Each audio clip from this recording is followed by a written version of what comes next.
નમસ્કાર, આઝાદ મીડિયા લાઈવમાં આપનું સ્વાગત છે। મહુધા તાલુકામાં કરણી સેનાના રાજ શેખાવતે ભાજપ વિરુદ્ધ ખુલ્લી ચીમકી ઉચ્ચારી છે।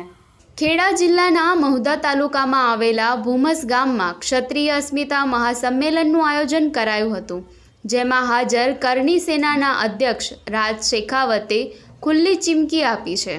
તેમણે કહ્યું કે ભારતીય જનતા પાર્ટીના કાર્યકરો બૂથની અંદર કંઈ પણ આડું અવડું ડખો કરે કે ખોટું કરે તો ઈવીએમ તોડી નાખજો। તેમના નિવેદનને પગલે વિવાદ ઊભો થાય તેવી શક્યતાઓ છે। માત્ર એક વિકલ્પ છે, એ છે આપણે મતદાન ભાજપાના વિરોધમાં કરવાનું તૈયાર છીએ। 7 તારીખે ભાજપાના વિરોધમાં 100% ખેડાથી મતદાન થશે। કેટલા તૈયાર છે? હાથ ઊંચો બતાવો મને।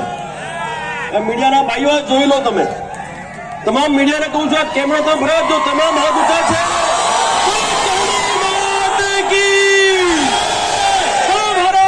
અમિત પારેખ, આઝાદ મીડિયા લાઈવ, ખેડા।